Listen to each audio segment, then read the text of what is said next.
if you can kind of briefly introduce the shakuhachi's instrument to us. So this is a shakuhachi. This one is actually from around the 1700s.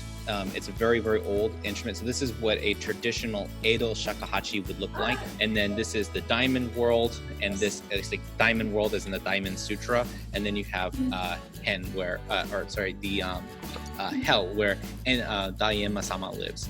So that's kind of a representation of life. Now, why that's important to know like the Buddhist perspective of it is because the way like the root in the bottom of that's in the ground is one form of Buddhism. Then the form up here that's above and out over here is another form of Buddhism.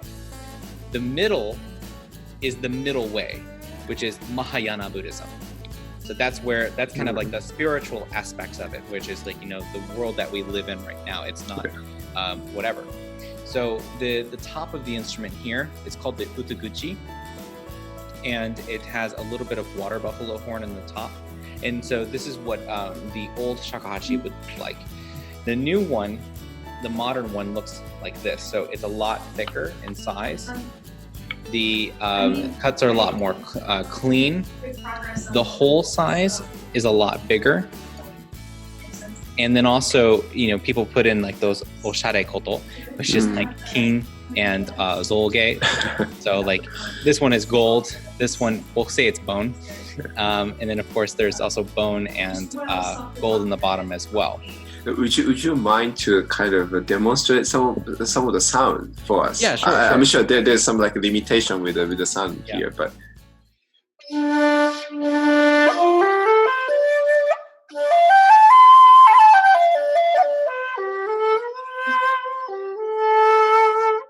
That's the modern.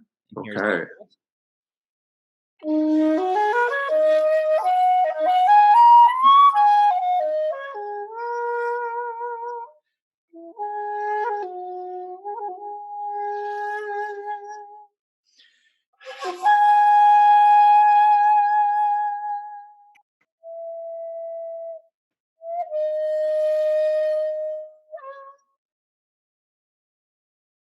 Wow. So very, very different instruments. We have we use the old system for note naming. Do, tsu, re, chi, ha, do. And the chi is specifically sharp because we can do this.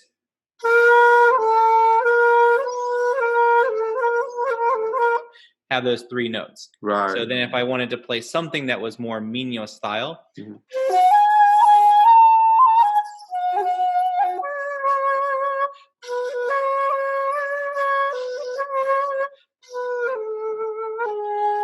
from that one note, I can get three different distinctive pitches and colors. What do you think is the biggest difference between Japanese art and Western art? We kind of cover this. I think I can elaborate a little bit more with the highlight of aestheticism. But the main thing is the lack of goal-orientedness. So, and this is not necessarily, I'm not talking about minyo, because minyo is a traditional form of music, but it doesn't go deep, right? It's more of just kind of like surface level cultural stuff. Same thing with like, French folk music or whatever, it only goes so deep. The famous quote by Takemitsu is, "Within one note, God exists." And what that means is that when you have a single note that's being played, like everything that ever was or ever is or ever or is right now or ever will be is existent in that note in some sort of like calculation. It's kind of like the character pi 3.1415926 something, right? Every number possibility, your birth date, my birth date, our social security numbers are held within pi in some sort of order. That every single note is like that, and it's so deep and resonant. And that's where I think Japanese it lies a little bit differently than in Western music, because when you listen to gagaku, you get kind of this wash of sound, but it's not trying to go anywhere. It's not trying to take you here or take you there. It creates a image of eternity, within one single moment. Mm. That's more of how I have interpreted it and take it into account that eternity exists within this piece of music, within this single note. How did you learn shakuhachi like more formal way? So the first way that I did is I actually wrote letters to Tokyo Geidai, or as Tokyo Geijutsu Daigaku, and I also wrote to Tokyo Ondai and wrote letters to all of the professors and saying, I'm looking for a teacher for shakuhachi, can somebody help me? And that's how I found my first teacher. And then I had to do everything online. And then from there, I would go to Japan and study, and then I would come back, and then go to Japan and study, and then come back, and all that kind of stuff would happen to develop my Japanese language skills, learn more about the traditional arts, not necessarily just shakuhachi, but Buddhism, shodo, Noh theater, and as much as I could, digest. And so that's really how I did it. Did you experience any difference in teaching and learning compared with like CIM? So the biggest difference is that there are some teachers in Japan who I believe don't actually teach. They just play it for you. And then they'll sing it, and then that's it. That's the whole lesson. They don't actually go into depth about what things mean or think. That never happens. But there are other teachers who do go deeper and talk. So though I never studied with him personally, Katsuya Yokoyama used to do that. He used to talk about the music more in detail about why things should be done this way.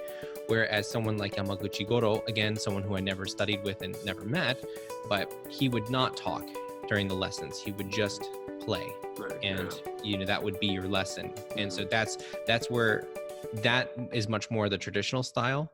And that would be something that for Westerners they would find to be absolutely abhorrent, because they're like, how can you learn anything when someone's not saying anything? But there's a lot of this also is another language thing, is that people wonder a lot why Japanese husbands and wives don't talk that much to each other.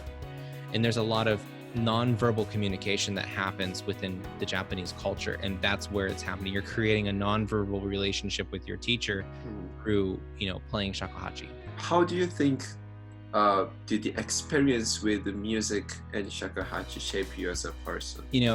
So at first what it did for me is it exposed my ego. And so I learned a lot more about myself as a person, and the things I like and things I don't like about myself, which is actually very difficult for us to do, is to look at ourselves from the inside and go, this needs to be changed, this needs to be changed, this is good stuff. And that's really difficult. And music and shakuhachi both has helped me become a much better person.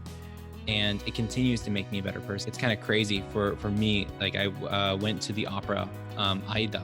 I was watching it with a friend of mine, and I'm about ready to just be in tears. My friend looks at me and goes, "Why are you crying?" And I go, "I totally understand them." And I'm like, "You're not watching this opera, obviously, because this is the most beautiful thing that's ever happened, ever."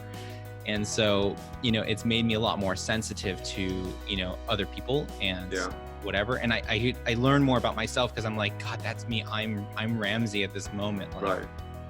This sort of thing. Yeah. And we kind of briefly talked that there's a limited amount for the art education in Japan in our educational curriculum. What is your opinion, the importance, the significance of art education in the future? So this is a little bit of a long answer, so it's kind of in three parts. Okay, so part number one is the connections that you make through the music.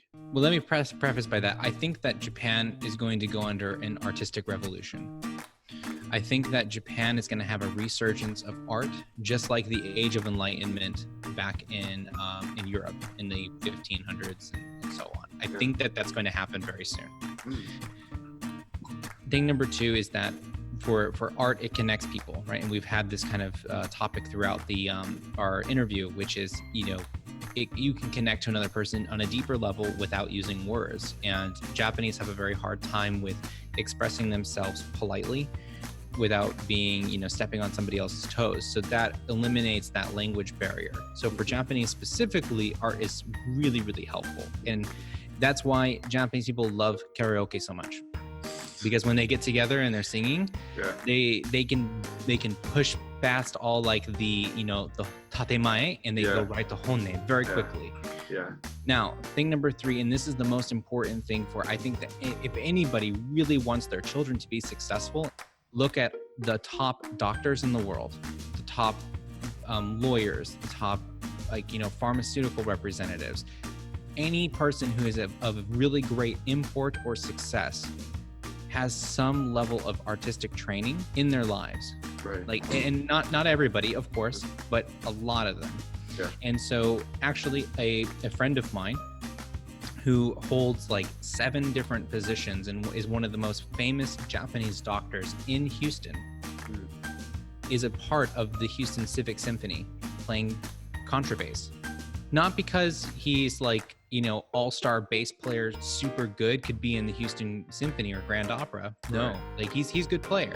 Right. But it's because he sees how important music is and it's something he really enjoys. It's clear that that's a huge part of his life and a part of like his discipline that makes him a better, doctor. Yeah, on that third point, also in American, medical schools especially, like it's very common to see very high level orchestra, like student orchestra in the medical school. I think there's one in New York and they actually call it the Doctor's Orchestra. And it actually, the Doctor's Orchestra is better than the School of Music's orchestra. So, well, thank you again, Shawn, Renzo 先生。ありがとうございます、本当に。はい、いつもお世話になっております。ありがとうございました。